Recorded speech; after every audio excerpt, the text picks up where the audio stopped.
in the front. The applicants do not have to sign in.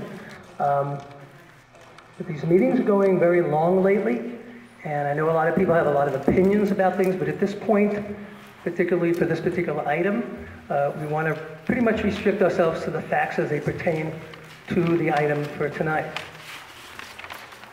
So unless you have something to add about this particular item, which is 10 Pine Knoll, I would suggest you don't sign in. We know a lot of people have different emotions and feelings about those things. If it's not germane and not factual, I suggest you hold off. You're okay. You have other things you want to add, right? Okay.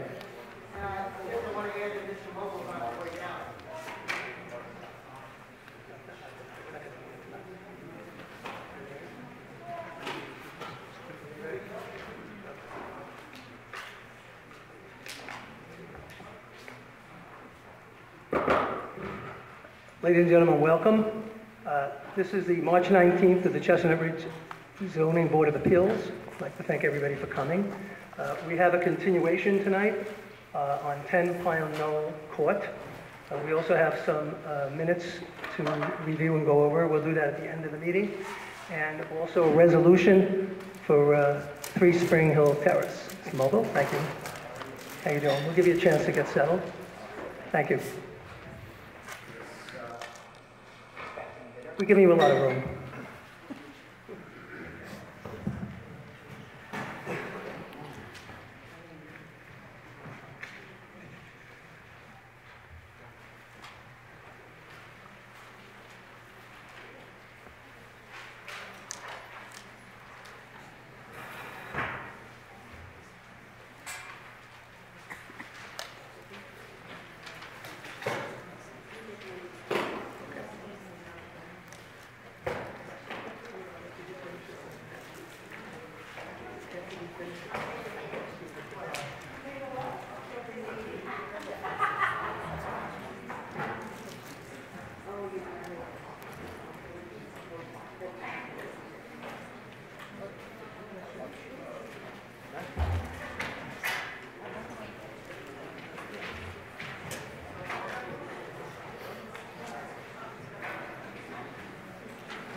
How many items on the agenda tonight? 1. Just Pine Knoll? That's it. And you want to restrict it.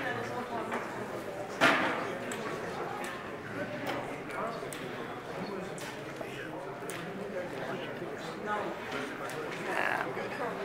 Sure? I like being aesthetic.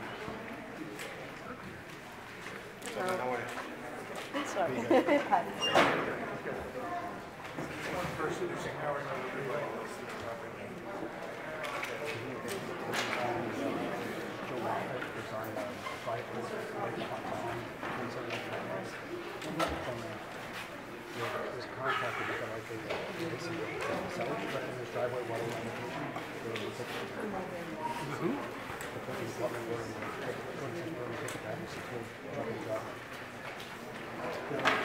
You know, Joe the people are. No, you know. Was he going to take it? Joe on I thought he was drunk. You take it. He's going to do it, you know? But they're cooking cool.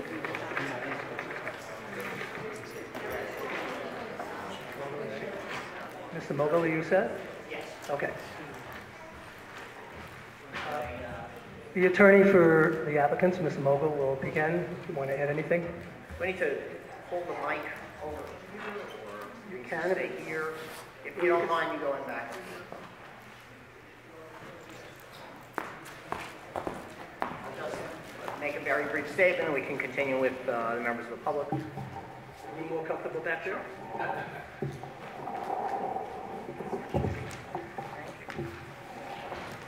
Okay. As you know, I'm representing Hilda Kogut, who resides at 20 Pine Knoll Court. She's within 500 feet of the subject property. Therefore, she's considered aggrieved by the... Excuse me? What's your name? My name is Stephen Mogul. And your name? Russell Blumenauer. Very nice to meet you. Okay. So she's aggrieved by the September 20th, 2017 decision of the building inspector to grant a CO of the property known as 10 Pine Knoll Court. The owner of the property, Abraham Newman, he submitted a building permit on April 4th, 2017 for, quote, renovation and adding Passover kitchen. The permit was granted on the 7th, 3 days later. After some amendments, there was a CO inspection that was completed by the building inspector on the 9th of August of 2017, which has been previously provided to the board. And a CO was issued the following day, August 10th.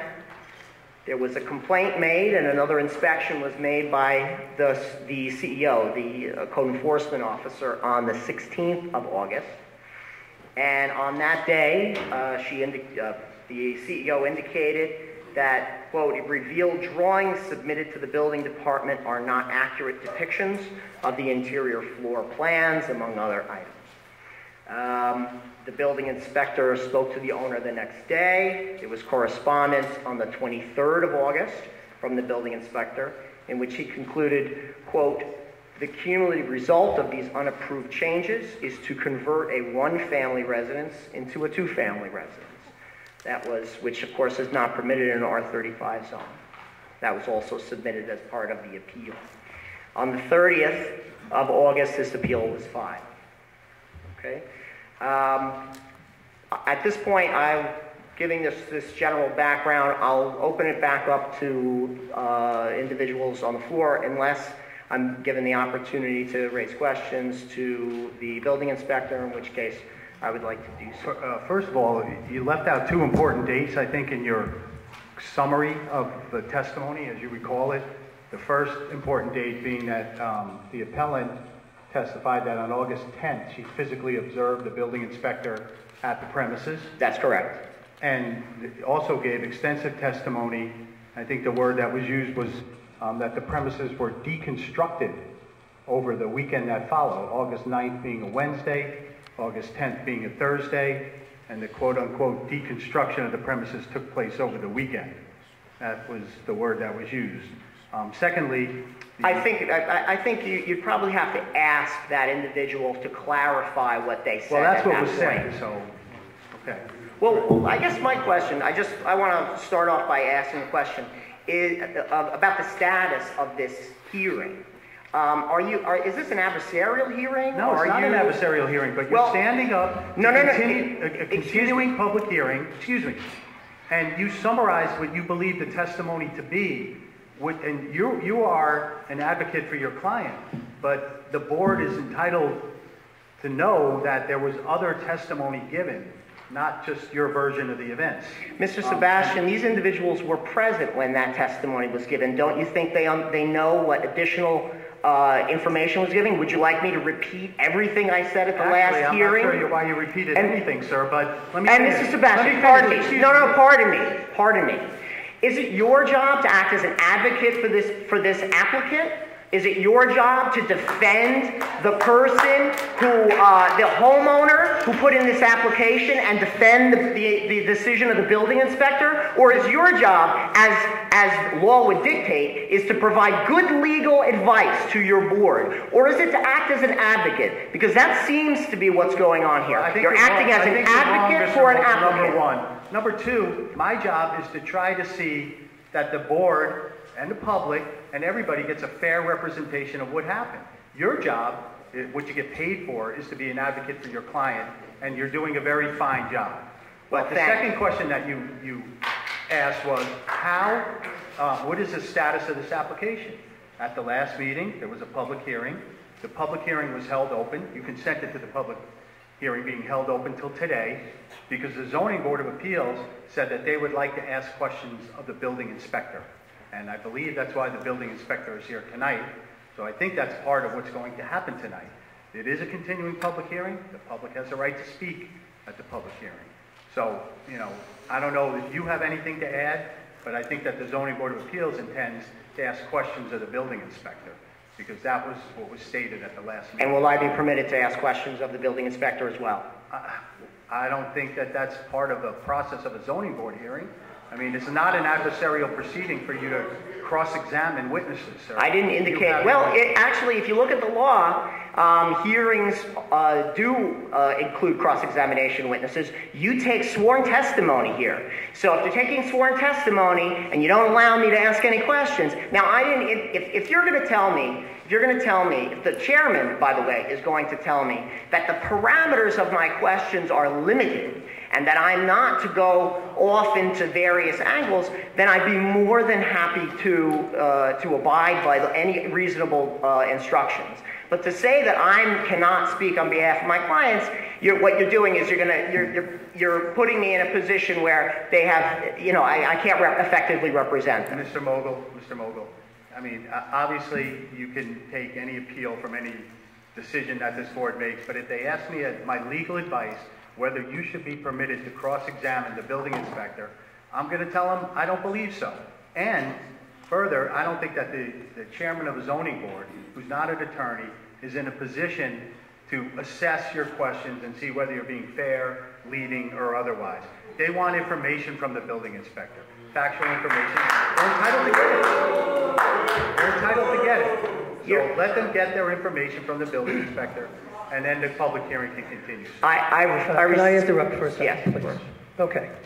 So we've had some fantastic meetings here, and the public and the ZBA have been very respectful and very polite, and I would like to see that continue. I've asked in the past, please, that people in the audience refrain from saying anything. This is not a concert hall. We would prefer not to hear clapping. Booing is inappropriate. We just want to get to the facts here, and we will make some sort of determination. We've been doing this for a very long time, and we're very honest, and we will do the best we can. But please let us do it, and don't say anything untoward, because quite frankly, it's illegal. You're not supposed to say anything unless you're coming up here and you're sworn in. I notice that this is a continuation, and there are some people who are sworn in already, but even so, you really cannot speak. And we would appreciate it if you would stop doing that. Thank you very much, everybody. And just lastly, I would point out that this board, what the code says is this board has to act by resolution.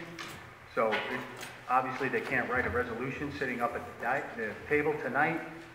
So if they do come to a consensus on an application, they direct the attorney to draft a resolution, which is distributed to them, and they make it their own. Is this board voting on 3 Spring Hill resolution this evening? We'll find out when we get to this application. You got anything else? Well, the only thing I have is that, again, I do my best to be respectful. I will not be shouted down, but nonetheless, any reasonable request that's made of me, anything that's asked to keep control of these proceedings, I recognize that it's the role of the chairperson to do so.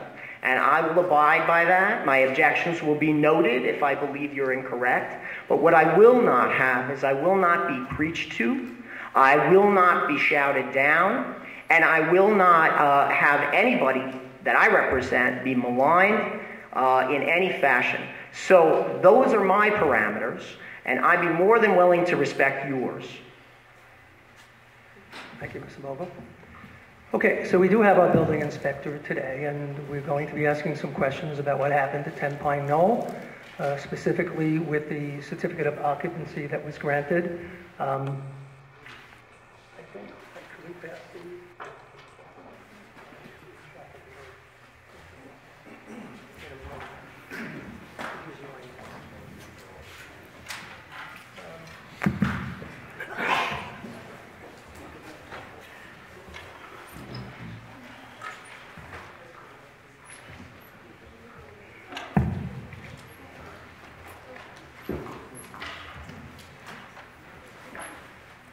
Mr. Galinicki, thank you for coming. So we know we have a set of plans that were given for this particular project. Could you describe them for us, please? What was first asked for in the plans? The plans were to renovate the downstairs and to add a new kitchen to it. So they were all interior renovations. They were interior renovations involving remodeling some of the rooms and adding a second Passover kitchen down in the basement, or in the lower floor. Now, there were several revisions in the plans, am I correct?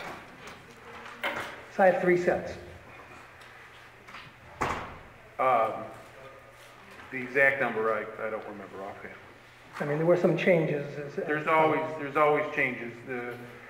Construction is a very dynamic process, and as you get into things, you find things that happen. One of the revisions was in the original set, the architect had asked for some additional column supports to be put in. But when the sheetrock and that was pulled off the walls, they realized that the supports were already there and that the additional supports were redundant. So that one of the changes was to do that. And there are times when the client, the applicant, they get into doing it and they decide to change things. So their changes come about as a normal course of business. Okay. So according to our dates, you visited the house for an inspection, final inspection on the 9th of August? Is that correct date? Yes, that's correct. Can you describe to us what you saw when you visited?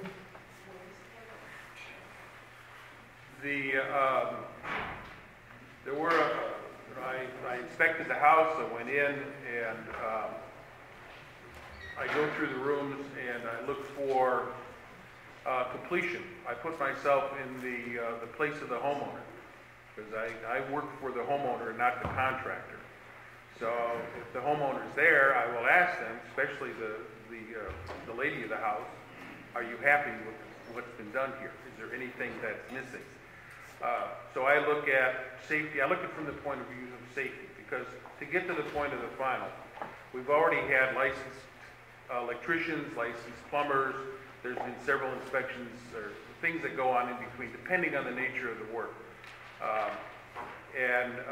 So I'm looking for completion. The molding's up, things are painted, there are covers on the switch plates, there's handrails on the railings, stairs are done properly. And in this case, there were a few things that were missing, little minor things that had to be taken care of. And that, again, is a normal kind of thing.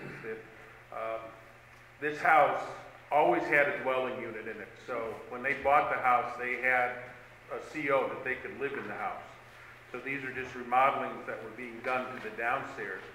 So the purpose of the CO was not like a new construction where you're making sure that the house is completely finished so people can move in. These people could have moved in at any time. They could have stayed there during the whole construction period, but they decided not to. When I mean dwelling unit, they had places to sleep, they had places to live, they had places to cook, they had sanitation, there was at least one toilet that worked, they had hot water, they had heat, they had electricity. So the renovations, and the purpose of the CO is just to document that the renovations were done and that they had complied. The other thing that I look for is to make sure that there's access to the house, that there's no doors, that it hasn't been converted into a multifamily. This is just simply that you have, that people from on the first floor can go to the second floor, there's no barricades, there's no doors with deadbolts on them. And the other thing I have to say is I noticed that the second kitchen, the Passover kitchen, was covered over and not in use, which is my understanding is the tradition. So from my point of view, the house was safe and it complied. I did witness that there was a sticker for the electrical, which comes from a third-party electrical inspector. I hadn't yet received there's a form that comes in that backs up, that goes into the file. I hadn't received that, but I let the contractor and the owner and the contractor are the same person. So this guy is building this house for himself and his family. that was needed, and it's just a paperwork thing that needed to be done, and that was submitted. So, based on my inspection and the reports that I had, the house was safe and compliant. So that was from your inspection on the 9th? Correct. Okay. The official certificate was granted on the 10th? The next day?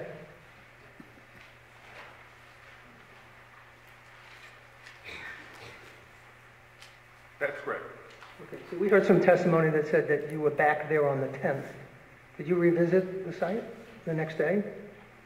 You recall that? I had an inspection down the street at 22, I think it was 22, further on down the street I had to go to, and I think I stopped by on the 10th to see how things were going. Not to re-inspect at that point? Was there? Well, you know, as a building inspector, you don't turn it off. You know, when I drive down the street, I see things. And I try to stay in touch with the different projects I have going on. So it's not unusual for me to make on-schedule inspections. If I see something going on that I feel is, I don't know, I have questions on, I stop, I ask, hey, how things going, what's going on, right? And I think on the 10th, I actually saw that their architect, Robert Murphy, was out there. And because one of the things I had asked was for as-built drawings be done to actually document what was done. And so that's what the architect was out there on that day also. So was it there on the 10th? Yeah. Okay, so we've had witnesses come before us, and they've talked about what they call deconstruction and the changes that were being made and all the workmen that were coming in after the C of O was granted. And then, I believe on the 16th, a complaint came to the building department. I don't know if you were there that day, but it caused Everett to go out? Yeah, a complaint did come in, and he responded to it by going out, and he saw work out there that he thought wasn't covered in the plans, and so he wrote up the violation, what he considered was a violation. What was the work that wasn't covered? The work that wasn't covered was actually, there had been an additional closet that was built in a garage area. It wasn't a closet, it was a storage bin that interfered with the ability to park a car in there. And so one of the requirements was that they had to get rid of that. And so they had torn it down. And when they talk about deconstruction, I don't know what they're talking about. There could still be just cleanup going on around the site. So what this person may have seen was just simply cleanup work going on. It could have been other work that was going on that had nothing to do or no need to have a building permit. So deconstruction, I don't know really what that means. Were there pictures taken? Let me ask you another question about that. Let me just continue this. So the complaint was the 16th.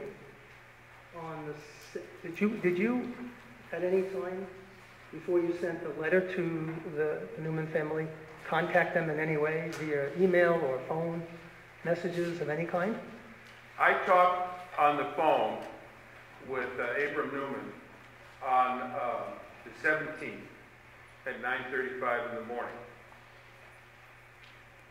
That's August 17th. And went over a list of things that we needed to work on, to get worked out. The as-built drawings were not accurate, so we needed as-built drawings. The wall separating in the garage, we needed to address that.